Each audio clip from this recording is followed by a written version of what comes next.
You might have heard in the news recently, the Boy Scouts of America have announced that they will be accepting girls to rise through the ranks to Eagle Scout. So reached out to the Girl Scouts to get their reaction as what's taking place.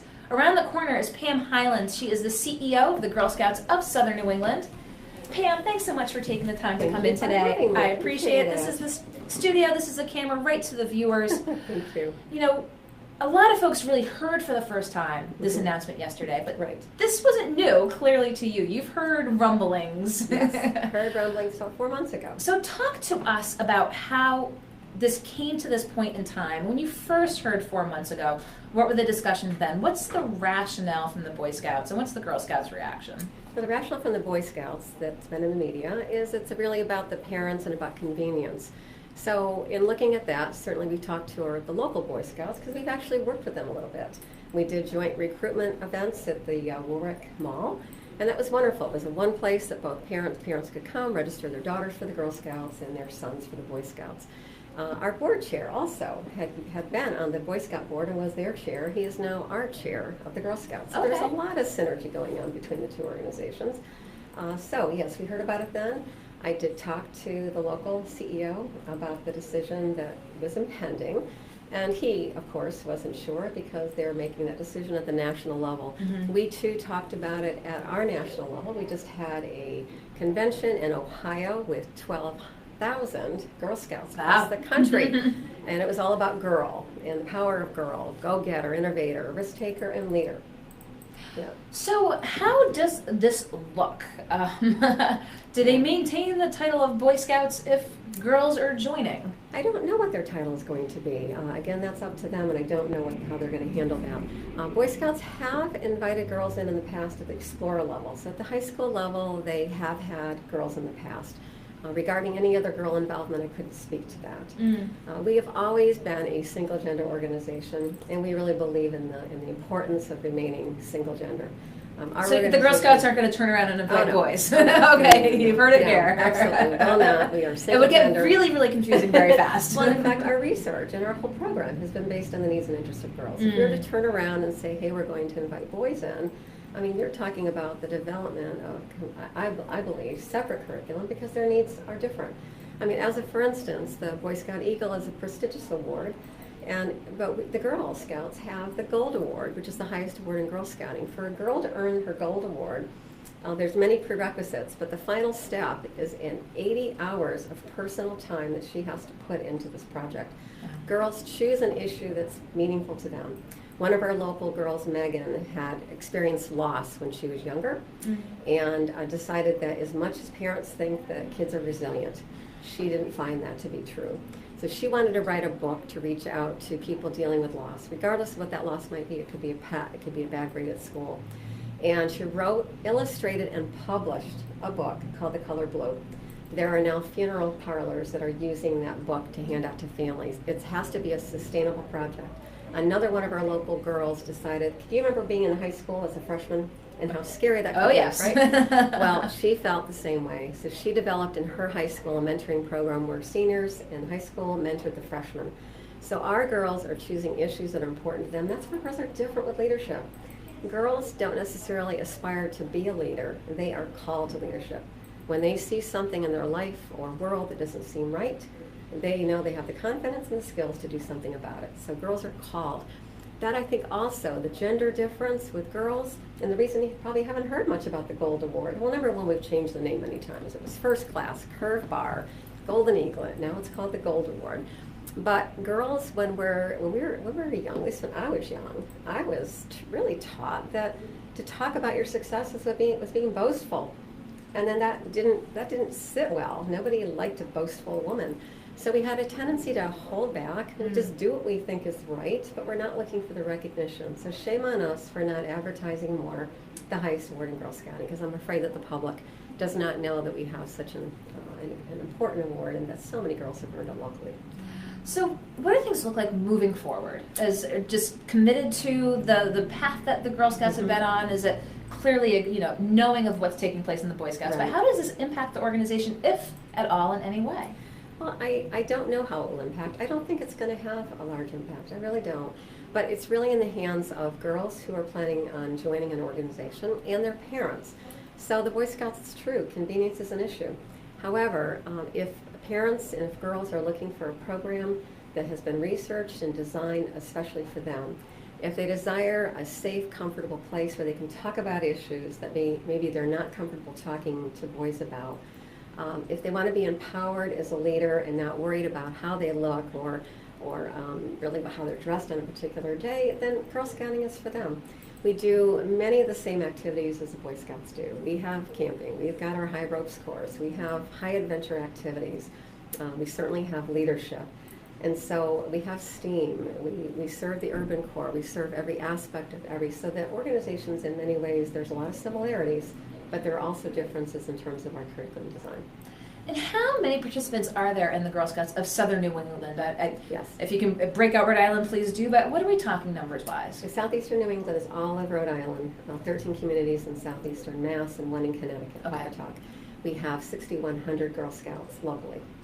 And we're growing. We're beginning this year to see we are ahead, actually right now this year, ahead of where we were at the same point last year. So we're hoping that that's going to continue. One of the things we put in place last year to help support the convenience issue is that volunteers now can go online and we have a volunteer toolkit. They can actually design their entire plan with their girls by dragging different activities from different badges into a lesson plan, if you will, without having to spend the time in planning where they want to spend the time with the girls. For a parent, they can go online, they can see our opportunity catalog, and it's a description of all of our troops in our area in terms of those that have openings. Okay. And then girls have taken ownership about their troop, and they may write, hey, we're an outdoor troop. We love going camping. If you love camping, come join our troop. It may say, hey, we're really into travel, went to New York City last year, going to go to Boston this year. So it's a way for parents to check out the nature of a troop that's going to fit their daughter. Now, you said you've worked with Boy Scouts. You actually had someone over on your board. Any indication that their numbers might be, would it be a way that they're looking to bolster their numbers by inviting girls? It could be. It could be. But that's for them to say. I do know that from an article that they did send us that they have seen an increase this year based on the same point in time as well. So both organizations look like they're growing here. Well, hopefully they're both going to thrive and continue to thrive because they're both very important. So I would just urge the boys to continue to belong to the Boy Scouts and send the girls this way. But you know what? We're going to respect a girl's decision regardless. So it's really important. We're about helping girls own their own life. So we have one leadership journey that's called It's Your Story, Tell It. It's not my job to tell your story. It's not your job to tell my story. It's for girls to define themselves. So if a girl finds that the Boy Scouts is a better choice for her, then we honor that. So that's what leadership is all about. It's owning your own choices. So what was the reaction yesterday when this official announcement was made? Maybe internally, externally, who did you hear from yesterday? Well, we heard from some of our volunteers. I had one that was actually in the office today, and she was sad. I mean, she felt that people, that perhaps the public was somehow, there was a message out there that there was nothing comparable for girls. And so that makes her feel less than. And so that's what hurts my heart, is when our own members start to feel that because of what's out there, that what they have done doesn't matter, and it matters tremendously. So that would be my concern, is for our own members. Then we have others that are saying, hey, we're thriving, and we have so many good things going for us. And we're just going to continue on that path of growth and doing what we know is best. And that's where I am. So talk with us. Folks know Girl Scouts. They know the cookies. They love to support the cookies. How important is the cookie fundraiser annually for the Girl Scouts? It's extremely important. It supports almost everything that a Girl Scout troop does. Girls individually also receive awards. They can earn their way to go to camp in the summer, for instance, or for other opportunities. It supports locally at our council close to 60% of our operating budget. That's huge. It is. So it's very important. But more importantly than all of that is that girls want to do it, want to sell it. When they're in a troop or in a group that perhaps is happening at a time other than the cookie program, they want that opportunity. They don't feel like they're a real Girl Scout if they can't sell cookies. It's all about the cookies. It teaches 5 important skills. Girls are learning how to make a decision about how they want to eventually spend their dollars, and then how to set the goal to achieve their dream of going into, say, New York City or Savannah, Georgia, but the Juliet Lowe's birthplaces. The people skills, not accosting people about supporting the organization, but inviting them to purchase a box. Business ethics and, of course, financial literacy. I can't tell you how many girls who sold cookies now have their own business. And in fact, 50% of all female business owners were Girl Scouts. Almost all female astronauts that went into space, Girl Scouts. Wow. All 3 secretaries of state, Girl Scouts. Girl Scouts. Yeah, so it's pretty impressive. Our history is really is proof. Well, the cookies are so popular. They've spun off into ice cream flavors with Edie's. Right. I'm celiac. I appreciate that there's gluten-free cookies. Correct. So there's, it has accommodated the changing times. Absolutely. Constantly changed, and people just always want to know when cookie season is. That's right. Yeah. Very well embraced. But speaking of seasons, we're here in October. What is on your plate for the rest of the year for Girl Scouts of Southern New England that you think viewers might want to know about? Oh my goodness, there are so many things that are happening. We are having actually a huge kickoff event. Speaking of cookies, that we do every winter that we're going to be doing. We've got girls that are taking part in many STEAM activities at our Leadership Center. Thanks to support from the Champlain Foundation and others, we have an amazing center downstairs in our office, which is all about girls. It's a girls center. We have girls doing global programming. We had girls in our office yesterday that got patched into the Commission on the Status of Women in New York City. Wow. Because we had 4 girls last year selected from our council out of only 12 nationwide that represented USA at the Commission on the Status of Women. So those are really, really important issues for our girls. There's camp that will be coming up, both day camp and a resident camp that we do every summer, of course. And then so STEAM, entrepreneurship, we're doing more programs around that.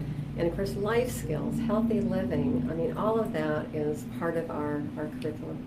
Well, I appreciate your Leading taking. Women, one more thing. Oh, please. We have also a Leading Women event next on Wednesday morning. So if anybody has not seen it, please go on our website. We're going to be honoring 5 amazing women locally who are role models for our girls. Fantastic. So you got to go to the website. You got to see That's everything right. that's going on. Absolutely. I'd ask you to give folks a little teaser, but no, you've got to go to the Girl Scouts website. Absolutely. So we heard this news yesterday. The Boy Scouts did issue a statement, but I said, I want to hear what the Girl Scouts have to say about this. Sure. I appreciate your taking the time to come in and really let folks know sort of how you viewed the decision by the Boy Scouts and how you're just, going to go forward. But as you said, it's the girl's decision as to what she wants to do. That's correct. And you're going to continue to offer the best programming at the Girl Scouts that you've done That's and right. continue to do. So Pam, I appreciate your taking Thank the you time so to come much. in. Okay, Pam Take Hyland, care. I'll let you Thank go around you. the corner. Okay. Pam Hyland, the Chief Executive Officer of the Girl Scouts of Southern New England, talking about the recent Boy Scouts announcement that they will take in girls. Very interesting discussion about how the Girl Scouts here have looked at it, but really the bottom line, she mentioned it's up to the girl to decide, but made the case for why there's so many offerings with the Girl Scouts, very female-centric, girl power-centric. It was good to have Pam in, and of course talk about cookies, what a lot of folks know most of Girl Scouts, but as she mentioned, female entrepreneurs, astronauts, the 3 female Secretary of States, all Girl Scouts.